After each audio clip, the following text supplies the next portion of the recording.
Hey YA nerds, Rue here. Gonna talk about The Bone Witch by Rin Chupeco. I keep pronouncing her name wrong. So this book is 411 pages. It came out on March 7th, 2017. I found it in my bookstore sitting on a table, and I mean, look how lovely the cover is. And I had to have it because the cover is really cool. And on the front of the cover it says, "Let me be clear, I never intended to raise my brother from his grave." So right away I was like, this looks like a pretty chill YA book. Let me find out what it's all about. And it was on sale, so how bad could it be, really? So let's talk about the plot. This is from Goodreads. The beast raged. It punctured the air with its spite, but the girl was fiercer. Taya is different from the other witches in her family. Her gift for necromancy makes her a bone witch, who are feared and ostracized in the kingdom, for theirs is a powerful elemental magic that can reach beyond the boundaries of the living and of the human. Great power comes at a price, forcing Taya to leave her homeland to train under the guidance of an older, wiser bone witch. There, Taya puts all her energies into becoming an Asha, learning to control her elemental magic and those beasts who will submit by no other force. And Taya must be strong. Stronger than she even believes possible, because war is brewing. Lost my spot. Because war is brewing in the Eight Kingdoms.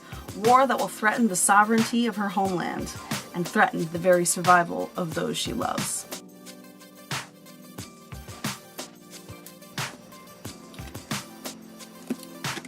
So for the review, I fell for it again. I do this all the time. I pick up a book because it's gorgeous, and I think it's gonna be amazing. And I know the ancient adage, I'm a librarian, I know the adage that you can't judge a book by its cover, and it goes both ways. Sometimes a really ugly book is amazing, and sometimes a really beautiful book is So, this book was okay. I don't know how else to explain it. The premise sounded really interesting. Obviously, just read it to you guys. When you read it in the inside cover, it's the same, but the back it says, you know, I just like that whole, like, she's like, let me be completely honest with you, like, I didn't mean to raise my brother from the dead. Immediately, it's like hooked. You know, I really thought this book was gonna be something completely different. It read more like Memoirs of a Geisha. You know, we followed Taya, whose name, by the way, gotta like beeline for a second. I did not know how to pronounce her name for like the entire book, because her whole family is named after different plants and things. Her brother's name is Fox. I think she has a brother who is like, I think all her brothers are named after animals and all her sisters are named after plants, and then there's Taya.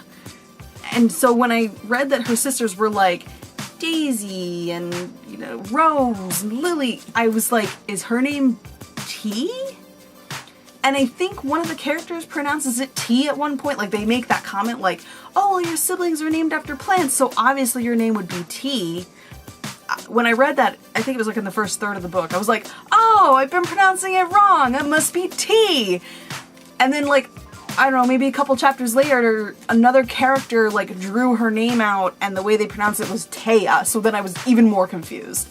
And when that happens, when a character's name is spelt a way that can be pronounced two different ways, my brain goes back and forth pronouncing them. So one sentence, it's like, Taya went down to the water, and the next sentence, it's like, T put her arms in the water. Like, my brain can't decide what it sounds like, so I just flip. And that's really distracting to me. Maybe that's just my problem, whatever. It happened to me in another book where the character's name was Beret, or Barrett. I couldn't decide. It's not like it was spelled a certain way that could distinguish it. It was either one. And that's confusing to me, but, you know, maybe it's just me. It could be the case. Anyway, so we follow Taya. She becomes this amazing dark Asha, or bone witch, which is like the derogatory term for it. You know, and the training really has less to do with her using her abilities than it has with her becoming a lady. You know, she learns to become a hostess, And, you know, it's basically like, oh, today you have classes on flower arrangement. And we follow her, you know, throughout that day. Or today you have classes on dancing. Today you have classes on singing. And then, yeah, like every once in a while she had a class that was like, today you have a class on Mortal Kombat. Or today you have a class on, you know, like drawing runes. But it was like rare. It was rare that it happened. You know, we meet her when she's really young, and then we follow her till she's like 16. And this book, like I said, it's 400 pages. But it was just so slow. Like, I feel like, I hate to say this, I'm not an author. I'm not. I wish I was. I think it would be fun. I think it would be heart-wrenching. I think it would be a crazy experience, but I'm not an author, so I can't speak from an author's point of view. I can only speak from a reader's point of view and a librarian's point of view. But as an author, if there was one, I think I would have written this completely different. I would have rather follow her after story than her before story, because you get both mixed into the way this book works. So the first chapter, which I'm going to read a little bit from because it's my favorite part, the first chapter is like present Taya, and she's like talking about raising these crazy monsters, and this guy is interviewing her, and he's trying to find out how she became what she became. And then the next chapter is her as a kid and following that. And then the next chapter is, oh, I'm an adult again, and look at me mix potions, and blah blah blah, and I'm this crazy, powerful Dark Asha. And then the next chapter is her being a child again, where she has no powers and she's boring. And that's how the whole story goes. Personally, as someone who reads a lot of high fantasy, I would rather just be like, here's her as this crazy Dark Asha, and, you know, she's doing all these crazy things, and, like, she's raising the dead, like, on a daily, and she's, you know, and she's a threat, and, you know, she was banished, but nobody knows why, nobody speaks about it, and then finding that out, maybe not slowly, but finding it out in, like, an encounter, I guess. Because it makes more sense to me than to be like, oh, nobody, I was banished, but we're not going to talk about that at all this entire book. At all. So, I don't know, it was just really hard to read. You know, nothing really happens. Bottom line, we get to the end of the book, and when something finally happens, and then the book ends. You know, and I think that's another one of those, like, trilogy curse things. Obviously, this author, Rin Chupeco, wants to write a trilogy, so she ends the book on a cliffhanger so that you'll buy the second book, but a lot of times that pisses me off and I don't buy the second. Forget that. So yeah, it's just a lot. And, you know, where am I going with this? So, yeah, it's annoying. Nothing comes of the story except for the sequel. And I know this happens a lot in YA, but, you know, it's an unfortunate trend that I feel is more about money than about storytelling. I hate to say that. Rin Chupeco is a really talented writer. There were a lot of really interesting things that she had to say. Her descriptions are really great, you know, but I was bored. I hate to say that. So we're using the same list of tropes that we've been using for a while. These are all tropes that I've come up with some of my librarian friends, as well as some resources online and some things that I've learned as somebody who reads too much YA. So the tropes for this one are the chosen one, no school, love triangles, strong/smart female protagonists, beautiful first lines, the brooding bad boy, undiscovered powers, unnecessary romance, unusual names, and straight as an arrow. And again, if you don't know what any of these tropes mean, just go down into the description below. You'll find all the definitions down there. My rating for this one is a 3 out of 10. Again, I didn't like it. That's just my opinion. Opinions aren't facts, so, you know, if you like Memoirs of a Geisha, or you like reading, I guess, coming-of-age stories set in fantasy times, and you like trilogies, go for it. Maybe it's your cup of tea, it's just not mine.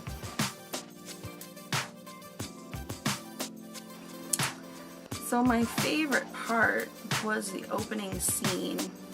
I'm not going to read the whole first chapter. I'm just going to get to a part and then stop. This is told from the point of view of another person, so we'll see what happens. The beast raged. It punctuated the air with its spite, but the girl was fiercer. She held no weapons except for the diamonds glinting like stars above her brow, against hair like a dark mass of sky. She wore no armor save a beautiful hua of mahogany and amber spun from damask silk, a golden dragon embroidered down its length, its body half hidden by her waist strap. She raised her arm and I saw nothing, but the creature saw, and its wrath gentled until it did little but whimper. "Kneel," the girl ordered. And, against all expectations, the deva obeyed. It sank to its knees and bowed its head. 17, I thought. She could not be older than 17 years. 17 could explain the poetry of her face with her skin brown and unblemished. 17 explained the pertness of her nose, the determined tilt to her chin. But 17 did not explain the oldness in her eyes. Large twin pools of black from where no light could escape. The girl stood beside the fiend. It was 4 times as tall and weighed 100 tons, but it shrunk from the touch of her hand. It was an elephant-like beast, with a hide the color of dead trees and a mouthful of teeth as large as tusks, but it did not attack. It bore fangs like knives, each canine more jagged than the next, but it was afraid. They made for a bizarre sight, the girl and the monster on a beach of ash and silt, while waves crashed against the shore and sent up sprays of seawater and salt. The beast watched her with its dull white eyes. It whimpered again. The girl smiled. She stroked its misshapen jaw and leaned towards the hideous yellowing teeth as if she had a secret to share. "Die," she whispered. The deva sighed, a relieved sound. It toppled onto its side, raised its head beseechingly at her one last time, and died. I'm gonna stop there. That's what drew me in. It was a trap.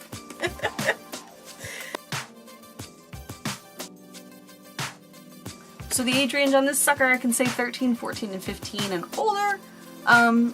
There aren't any big words. There are, but not like anything that a 13-year-old wouldn't understand.